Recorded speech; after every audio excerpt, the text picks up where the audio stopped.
কসম খোদার করে বলি, আপনি আমি যখন আল্লাহর কুদরতি হাতে আপনার আমার রূহটাকে যখন রাইখা দেওয়া হয়েছে, মালিক দেখছে অমুক দেখা যায় আখেরি পয়গম্বরের উম্মত হাতে নিছেন আর আওয়াজ করে বলে, আরে তোরে না আমি ভালোবাসি, তোরে না আমি কাছে টাইনা নিতে চাই, কেননা আমার নবীজিকে আমি ভালোবাসি, তোরে আমি পছন্দ করে নিলাম, গ্রহণ করে নিলাম, আদর ভালোবাসা দিয়া তোরে আমি কাছে টাইনা নিলাম।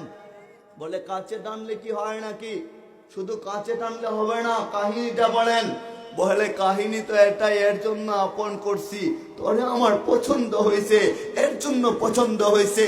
গোটা দুনিয়া যার জন্য আয়োজন এত গচ্ছিত করা সজ্জিত করা, ওই মুহাম্মাদুর রাসূলুল্লাহ বলি না সাল্লাল্লাহু আলাইহি ওয়াসাল্লাম, বলে তোমারে আমি মুহাম্মাদুর রাসূলুল্লাহ সাল্লাল্লাহু আলাইহি ওয়াসাল্লাম ওনার উম্মত হিসাবে কবুল করলাম।